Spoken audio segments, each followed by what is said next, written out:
अरबाजनं निक्कीला चक्क हार्ट दिला. बाई छोटा मोटारीचा नेमका काय विषय ना, वहिनीच म्हणा लागलाय, दाजीला चहा करा म्हणा लागलाय. पुरुषोत्तम दादाच्या कुशीत घुसून रडत होता. ज्या मालवणी क्वीनच्या पायात पाय घालून अक्षरशः तिला तोंडावर पाडायचा प्रयत्न केला होता. आर्या आहे ना, आर्या, मी लास्ट एपिसोड मध्येच बोललो होतो की ती शेपूट बनायला लागली अरबाज निक्कीची वगैरे, आणि जेव्हा तिला हे कळेल तेव्हा खरोखर तोंडावर पडेल. बाई साहेब ती खरंच तोंडावर पडली आजच्या एपिसोडमध्ये. तिला काही गोष्टी कळायला लागलेत की जसं की ती त्या ग्रुपमध्ये नाही राहू शकत किंवा ती तिथं वर नाही जाऊ शकत. ती निक्की आणि अरबाज, बाई निक्की आणि अरबाज तिला वर जाऊ देणार नाहीत. त्यामुळे आहे ना ती ट्राय करायला लागले डीपीच्या ग्रुपमध्ये यायचा. मग आता ती डीपीच्या ग्रुपमध्ये येऊन बसायला लागले, आमच्या ग्रुपमध्ये जरा सांगायला लागले की आपण ग्रुप केलं पाहिजे, आपण हे केलं पाहिजे, ते केलं पाहिजे. आता समजायला लागले का? लास्ट टाइम जेव्हा सुरुवातला जेव्हा गरज होती त्या सगळ्या ग्रुपमधल्या लोकांना वाचवायची, तेव्हा कुठं गेली तुझी सिंपत्ती? तेव्हा तू फक्त अरबाज, ती बाई निक्की त्यांच्याच मागे होती ना. आता तुला काय लागले की काय चाललंय काय नाही, एवढंच काय ते आता समजवायचं ट्राय करायला लागले की बाबा आपण कसं खेळलं पाहिजे. आधी तू शिक, तुला कसं खेळायचंय. तू आता 2-3 दिवस झाले नाही तर त्यांच्यात होते, तू आता इथं आले. आणि मी पहिला प्रेडिक्शन पण केलं होतं की हिला कळणार, काही दिवसामध्ये कळणार की ही जी जागा तिथं नाही आहे. ते लोक हिचा वापर करून घ्यायला लागलेत, खुल्ला वापर करून घ्यायला, आणि तसंच झालं. तिचा वापरच करून घ्यायला लागलेत. आणि जेव्हा तिला कळालं, जेव्हा ती जरा आपल्या ग्रुपमध्ये एखादा माणूस जर बाहेर जात असेल तर त्याची किंमत असेल, त्याची व्हॅल्यू असेल तर आपण त्याला थांबवतो, त्याला काहीतरी सांगतो. पण काय झालं माहितीये का, जसं आर्या थोडंसं भांडली यांच्या ग्रुप बरोबर, एकापेक्षा एक सगळे चढले तिच्यावरती, सगळे चढायला लागलेत. तू वैभव तर अक्षरशः तिच्याबरोबर एवढं भांडलाय की तुझी किंमतच नाही आहे, हाड हुड.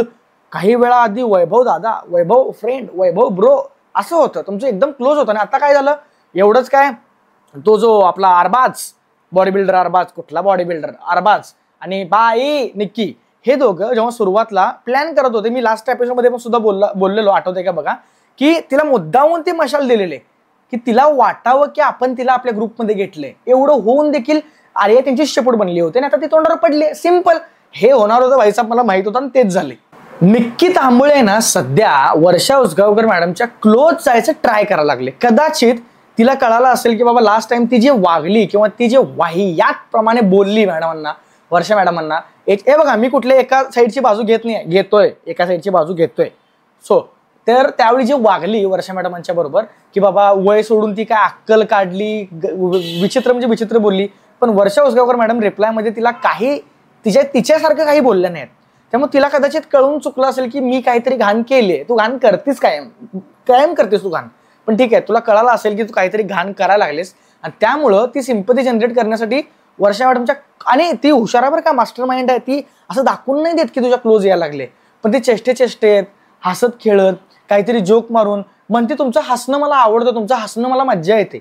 काही वेळा आधी तिचं हसणं म्हणजे लाईक असं वाटत होतं ब्लॅक हार्ट गर्ल, असं ते काहीतरी म्हणत होती ना, ब्लॅक हार्ट गर्ल, काळ्या हृदयाची बाई, असं ती वर्षा मॅडम म्हणायची. तुझं हसणं तर तुला आवडायला लागलं वेग, आहा ग निक्की बाई.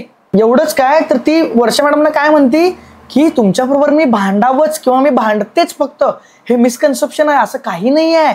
पण वर्षा मॅडम इज वर्षा मॅडम, ती तिला जवळ नाही घेत. ती बोलते, वरूनच बोलते की नाही तुझा स्वभाव तसा आहे, तुझं भांडणच आहे. मग तेव्हा परत ती अशी वॉट एव्हर असं काहीतरी करते आणि ती निघून जाते. पण हे कळायला लागले की निक्की आहे ना, जर आता वर्षा मॅडमच्या क्लोज यायचं ट्राय करायला लागले. आणि ग्रुपमध्ये पण ही चर्चा चालू आहे की ह्या दोघी भांडत कदाचित एकत्र येतील. मला नाही वाटत एकत्र येतील, किंवा मला वाटत नाही एकत्र यावं, मुळात अजिबात नको.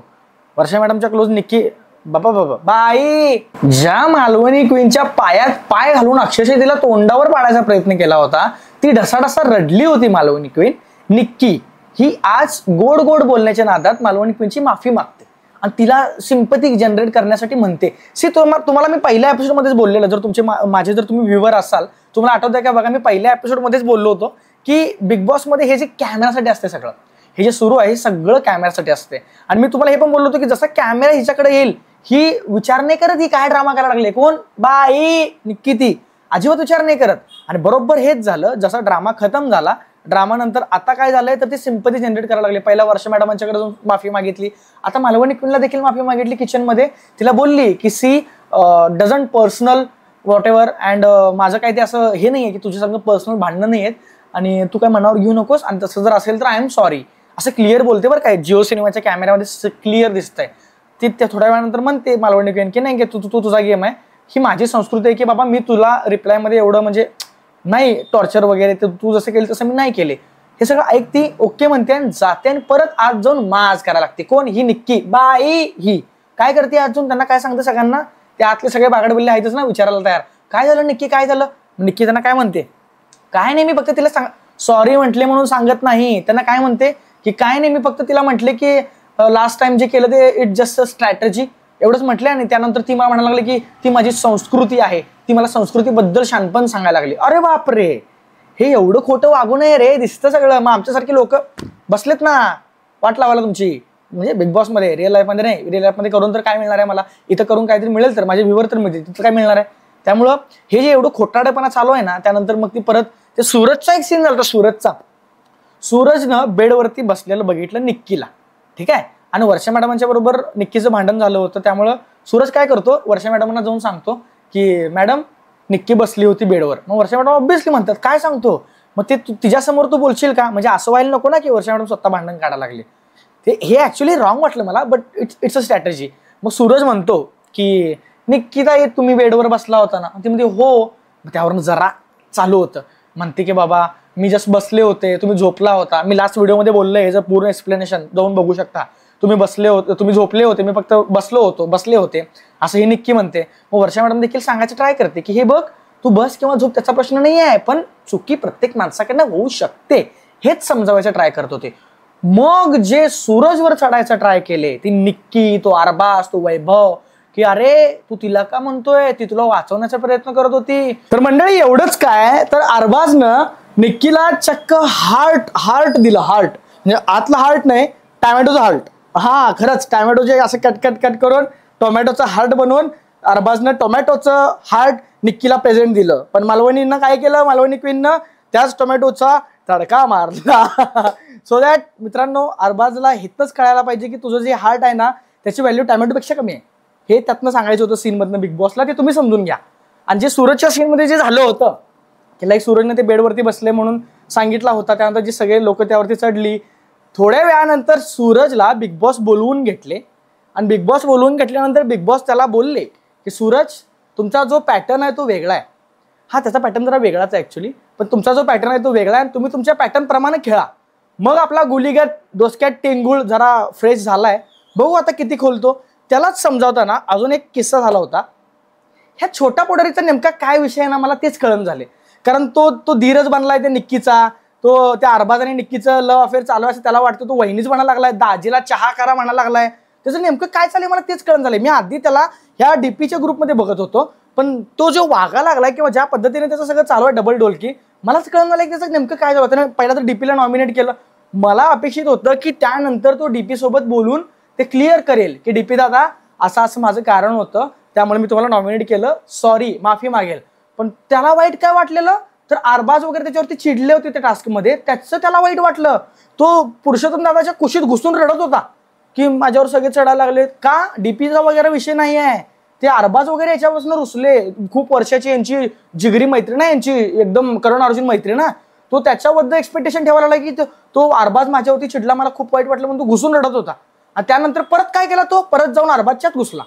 परत जाऊन अरबाज संघ तू असं केला तसं केला, मी तुला साथ देईन, खंबीर साथ देईन. अरे तुझा वापर व्हायलाय रे बाबा. त्या आर्याबद्दल पण मी हेच बोललो होतो आणि आता पण मी हेच बोलतोय. तुझा पूर्णपणे वापर व्हायला लागलाय छोटा पुढारी. तुझे जर फॅन्स माझे बघत असतील ना, तर त्या फॅन्सने मी सांगतो त्यांना रिक्वेस्ट करा, त्यांना सांगा की तुझा पूर्णपणे वापर व्हायला लागला आणि तू जे वागायला लागलायस ना ते पूर्णपणे रॉंगच दिसायला लागले. अरे एवढंच काय, जेव्हा वर्षा मॅडम आणि निक्कीचं जेव्हा परत लागलं होतं की निक्की बेडवरती बसताना सापडली होती, म्हणताना वर्षा मॅडम तिला सांगत होती की तू पण बेडवरती बसलेली बघ, तुझ्याकडनं चूक झाली. तेव्हा हा दाजी आला बाई निक्कीची साथ द्यायला. काय म्हटलं दाजी आमचा छोटा पुढारी, अहो वर्षाताई तिने माफी मागितली ना. अरे तू का तिची वकिली करतोय त्या निक्कीची? तुझी कोण आहे ती? हा वहिनी आहे ना, ठीक आहे मानलेली वहिनी. अरे वहिनी नंतर त्यांचं लगीन नवं त्या दोघांचं पहिला होईल का नाही बघ, ती त्याच्यावरती लाथ घालून बाहेर काढती बघ काही दिवसांमध्ये. आणि तू तिला वहिनी म्हणायला लागलायस. तुला सांगतो, जर तू असं भागात राहिलास ना छोटा पुढारी, खेळ खाल्लास भावा, तू बाहेर जाणार, लिहून ठेव. या सगळ्या भांडणांमध्ये मला एक गोष्ट आवडली ना, ती म्हणजे पहिला ग्रुप तर हा झालायच बाईचा, पण दुसरा ग्रुप तयार व्हायला लागला.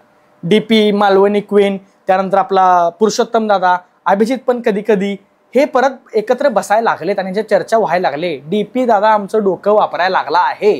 तो 4 चौघं जेव्हा ते ग्रुपमध्ये बसतायत तेव्हा तो विचार करायला लागला या गोष्टींवरती की आपल्याला ग्रुप बनवायला पाहिजे, किंवा कोण कसा आहे, कोण 40% आपल्याकडे आहे, कोण 60% त्यांच्याकडे आहे, किंवा कुणासंग कसं बोलायला पाहिजे, कसं स्टँड घ्यायला पाहिजे. हे आता सध्या दीपीने स्टँड घेतलाय आणि तो या ग्रुपमध्ये चर्चा चालू आहे की परत त्यांचा ग्रुप तयार होईल. मी वाटच बघतो यांचा ग्रुप कधी तयार होतोय. खूप मजा येणार आहे, खूप धमाल येणार आहे. आणि मित्रांनो, यासारखेच अजून व्हिडिओ मी भरपूर टाकलेत.